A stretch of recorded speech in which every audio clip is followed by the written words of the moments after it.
एक माँ अपनी बेटी की सांसें बचाने के लिए अस्पताल की चौखट पर गिड़गिड़ा रही थी। लेकिन क्या आप जानते हैं कि उस रात एक साधारण सी महिला ने एक खौफनाक साजिश का पर्दाफाश कर दिया। ये कहानी आपके रोंगटे खड़े कर देगी। अंत तक सुनिए, क्योंकि सच आपको रुला देगा और इंसाफ का जज्बा जगा देगा। शहर के व्यस्त इलाके में बसा था जीवन अस्पताल। बाहर से इसकी चमचमाती दीवारें और नीले शीशे किसी 5 सितारा होटल की तरह चमकते थे, लेकिन अंदर सड़ांध भरी साजिशों का अड्डा था। रात के 11 बजे बारिश की बूंदें खिड़कियों पर थपथपा रही थीं, मानो कोई रहस्य खोलने की कोशिश कर रही हो। सरिता, एक गरीब विधवा माँ, अपनी 8 साल की बेटी रानी को गोद में उठाए अस्पताल के गेट पर खड़ी थी। रानी की सांसें उखड़ रही थीं, उसका छोटा सा चेहरा पीला पड़ चुका था और उसकी मासूम आंखें दर्द से भरी थीं। सरिता के कपड़े बारिश में भीग चुके थे। उसके कांपते हाथों में सिर्फ कुछ सिक्के थे जो उसने मजदूरी करके जोड़े थे। उसकी आंखों में बेबसी थी, लेकिन दिल में एक माँ की जिद थी कि उसकी बेटी को बचा ले। डॉक्टर साहब, मेरी बच्ची, वो सांस नहीं ले पा रही, सरिता ने रिसेप्शन पर खड़ी नर्स से गिड़गिड़ाते हुए कहा। उसकी आवाज में दर्द और उम्मीद का मिश्रण था। नर्स ने ऊब कर उसे देखा, मानो ये रोज की बात हो। पैसे हैं, पहले रजिस्ट्रेशन कराओ।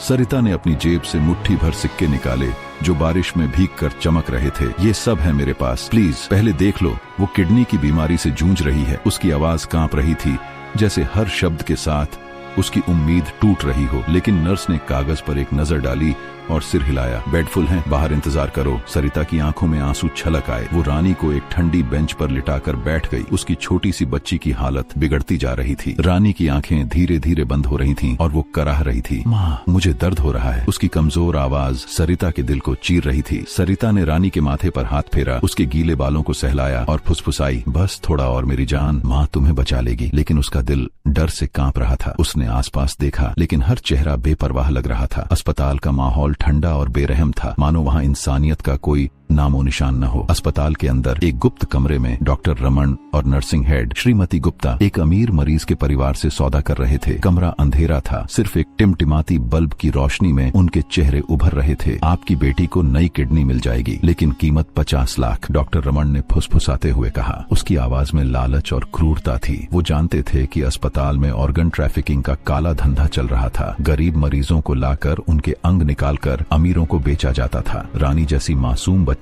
उनके लिए बस एक डोनर थी, एक सौदा जो उनके खातों में लाखों जोड़ देगा। उस गरीब औरत की बच्ची परफेक्ट मैच है, श्रीमती गुप्ता ने मुस्कुराकर कहा, जैसे वो कोई बाजार में सौदा कर रही हो। उसे भर्ती कर लो, कह दो इलाज चल रहा है। लेकिन ये धंधा सिर्फ डॉक्टरों का नहीं था। इसके पीछे शहर का कुख्यात माफिया विक्रम सिंह और उसके गुंडे थे। विक्रम सिंह एक ऐसा नाम था जिसके जिक्र से पुलिस की रूह कांपती थी। उसका काला साम्राज्य शहर के अंधेरे कोनों में फैला था और जीवन अस्पताल उसका सबसे बड़ा पैसा कमाने का अड्डा था। उस रात विक्रम का गुंडा काला अस्पताल में घूम रहा था। काला का चेहरा डरावना था, टैटू से भरा, आंखें लाल और हाथ में एक चाकू छिपा हुआ। वो गुप्त कमरे के बाहर पहरा दे रहा था। बॉस ने कहा है, कोई दखलंदाजी नहीं, काला ने डॉक्टर रमन से कठोर स्वर में कहा। उसकी आवाज में धमकी थी और उसका रुतबा गलियारों में सन्नाटा फैला देता था। विक्रम का डर इतना था कि अस्पताल का कोई कर्मचारी उसके खिलाफ मुंह खोलने की हिम्मत नहीं करता था। विक्रम सिंह उस रात खुद अस्पताल में मौजूद था। वो एक काले सूट में था, 4 गुंडों के साथ, जिनके चेहरों पर क्रूरता और निष्ठुरता साफ झलक रही थी। उसका एक इशारा ही काफी था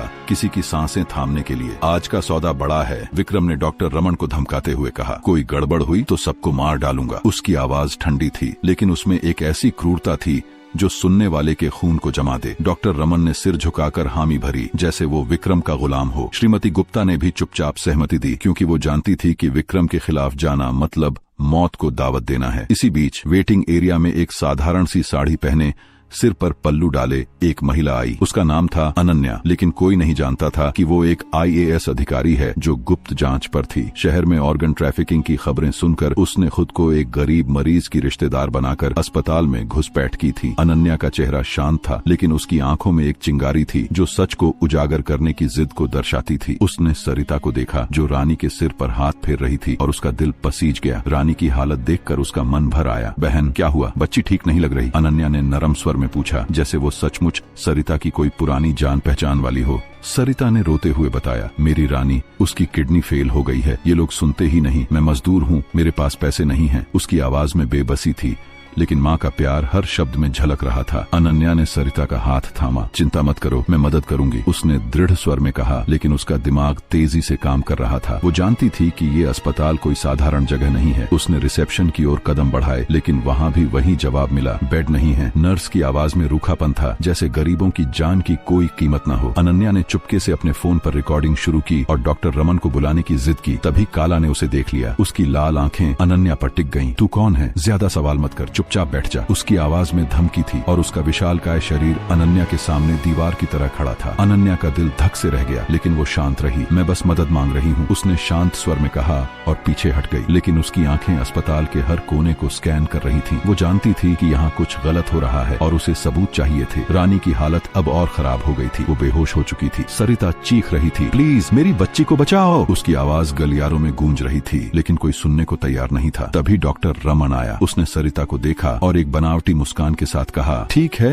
भर्ती कर लो, लेकिन इलाज के पैसे बाद में देने होंगे। सरिता की आंखों में एक पल के लिए उम्मीद जगी। वो रानी को लेकर ऑपरेशन थिएटर की ओर ले गई, लेकिन अनन्या को शक हुआ। उसने चुपके से डॉक्टर रमन के पीछे जाने का फैसला किया। अनन्या ने देखा कि डॉक्टर रमन एक गुप्त कमरे में जा रहा था। कमरे के बाहर काला और 2 अन्य गुंडे पहरा दे रहे थे। अनन्या ने दीवार के पीछे छिपकर झांका। अंदर डॉक्टर रमन और श्रीमती गुप्ता एक और गरीब मरीज को बेहोश कर रहे थे। डॉक्टर रमन की आवाज ठंडी थी, इसकी किडनी निकालो, वो अमीर वाला इंतजार कर रहा है, और उस नई बच्ची को भी तैयार करो। अनन्या का खून खौल उठा। वो समझ गई कि रानी की जान खतरे में है। लेकिन तभी विक्रम सिंह कमरे में दाखिल हुआ। उसके साथ 4 गुंडे थे, जिनके चेहरों पर क्रूरता साफ दिख रही थी। आज का सौदा बड़ा है, विक्रम ने कहा, कोई गड़बड़ हुई तो सबको मार डालूंगा। उसकी आवाज में ऐसी ठंडक थी कि अनन्या की रीढ़ में सिहरन दौड़ गई। अनन्या ने अपने फोन पर सब रिकॉर्ड कर लिया। उसका दिल तेजी से धड़क रहा था, लेकिन वो जानती थी कि उसे जल्दी करना होगा। वो चुपके से बाहर निकली और सरिता के पास लौटी। बहन, तुम्हारी बच्ची को खतरा है, ये लोग इलाज नहीं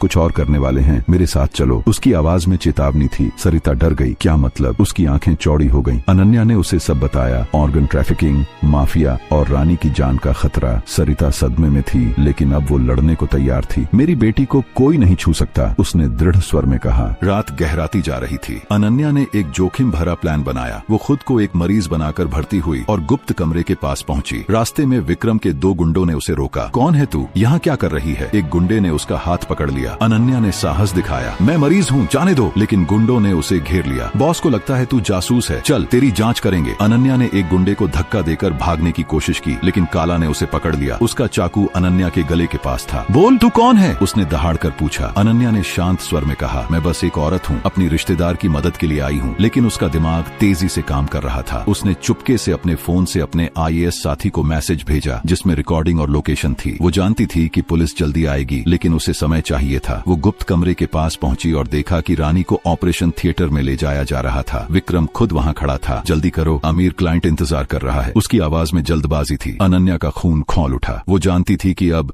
या कभी नहीं। वो ऑपरेशन थिएटर के पास पहुंची और चीखी, रुको। उसकी आवाज गलियारे में गूंज गई। सब चौंक गए। विक्रम ने उसे घूरा। तू कौन है? उसने दहाड़कर पूछा। अनन्या ने अपना पहचान पत्र निकाला। मैं IAS अनन्या शर्मा हूँ, ये अस्पताल बंद हो रहा है। उसकी आवाज में साहस और अधिकार था। विक्रम हंसा। IAS? तू झूठ बोल रही है। लेकिन तभी पुलिस के सायरन की आवाज गूंजने लगी। पुलिस ने विक्रम और उसके गुंडों को घेर लिया। काला ने भागने की कोशिश की, लेकिन उसे भी पकड़ लिया गया। जांच में पता चला कि डॉक्टर रमन अनन्या का पुराना सहपाठी था। वो कभी ईमानदार था, लेकिन पैसे की लालच में बिक गया। अनन्या ने उसे उदास स्वर में कहा, रमन, तुमने डॉक्टरी की शपथ ली थी, आज तुमने कितनों की जिंदगी बेची। रमन की आंखें नम हो गईं, लेकिन अब बहुत देर हो चुकी थी। पुलिस ने सबूत जब्त कर लिए, रिकॉर्ड्स, पैसे के लेन देन और ऑर्गन के सौदे। विक्रम को भी गिरफ्तार किया गया, जो चीख रहा था, तुम नहीं जानती मैं कौन हूँ। लेकिन अनन्या ने शांत स्वर में जवाब दिया, मैं जानती हूँ तुम क्या हो, एक इंसान जिसने इंसानियत बेच दी। सरिता की रानी को सही इलाज मिला। अनन्या ने सरकारी मदद से उसकी सर्जरी करवाई। रानी की छोटी सी मुस्कान ने सरिता के चेहरे पर फिर से रौनक ला दी। रानी ने अपनी कमजोर आवाज में कहा, माँ मैं ठीक हूँ। सरिता ने उसे गले लगाया और रो पड़ी। वो अनन्या के पास गई और उसके पैर छूने लगी। तुम मेरी बेटी की जान हो। अनन्या ने उसे गले लगाया। नहीं बहन,